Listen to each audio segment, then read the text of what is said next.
Hey, this is Lou Vigneault from Ultimate Self-Defense.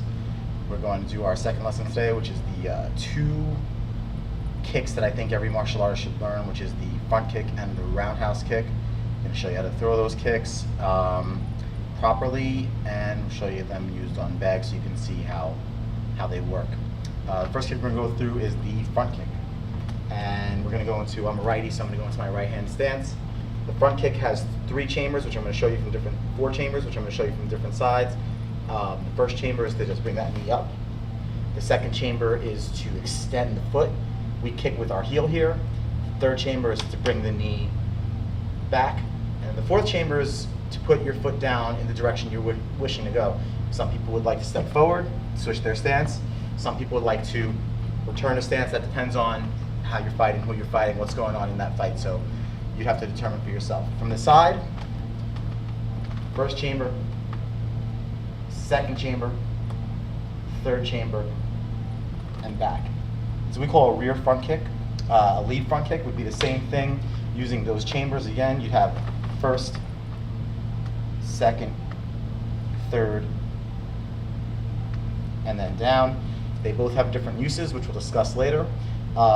This would be a little bit more powerful than this kick. This kick, sometimes we use it to stun the opponent, to keep the opponent away. We use it as a ward, almost like a jab with your hands. And sometimes we can do some real damage with it. Depends on you and how you practice and what you do.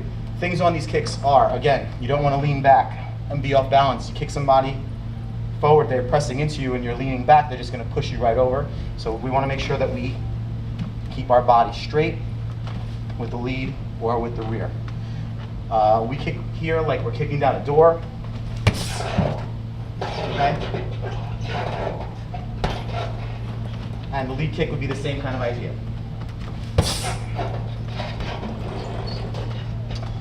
And the front kick is going to be the easiest kick that you can learn. You just have to make sure you practice properly. Using a heavy bag is a good idea because it will teach you how your body needs to be forceful and how to kick into something and snap that kick as opposed to pushing that kick. We don't want to actually push because we're going to get off balance. We want to hit and let the bag go, let the person go. We don't want to sit there with them too long. Foot motion is very simple. Let me move back a little bit. When I'm going to throw this kick, my feet really don't move. My left foot's just going to stay where it is. It might open up a little bit just to get balance. When I throw the lead, my right foot, sometimes I'll step up into it, take a little chop step, and go through. But that's it. It's a very simple kick. The second kick is roundhouse kick. Roundhouse kick is a staple of martial arts. We're going to throw a Muay Thai style shin kick as opposed to using our foot to do damage. Shin kicks are obviously very effective. Watch any fights. You see a guy throw massive shin kicks to someone's thighs, back their leg. It stops you from being able to walk. A guy who's trained, it will stop. So if you're untrained, your legs aren't really hard, you're not used to taking kicks, you're not used to blocking, it's gonna really hurt you bad. 3-chambered kick as well. Foot motion. The easiest way to learn, turn your foot out like this. Okay? Later on we'll do like a pivot, but right now we're gonna just turn our foot out. Hands are gonna stay up. And I'll explain why I don't throw this kind of kick later. My leg is going to come up. It's almost like swinging a bat. So my leg's going to come around, and here's my chamber. And you can see that my shoulder and my gluteus are facing the opponent. And that's very important for delivering power and not hurting our back leg, our knee. Second chamber, extension. I'm hitting with the shin, preferably at the top. This is the thicker part of your shin. This part is where you see guys like break their leg off in YouTube. This is where they're kicking with, and this is how your leg breaks. This is how you hurt people. So out, in, and then we're going to turn back for our roundhouse kick. The reason I don't throw my hands here is I don't like to give anyone an idea of what I'm doing. When you see my hand go back, it's giving an indication that I'm roundhouse kicking you. I would prefer to be here. You don't know if I'm going to throw a cross or if I'm going to throw a kick. And that's the reason why I don't like to throw my hands out. Even though you might lose a little power, I'd rather lose a little power than tell someone what I'm doing and give them the chance to back up and not be hit by it. So again, we're going to throw that kick here, here, and back.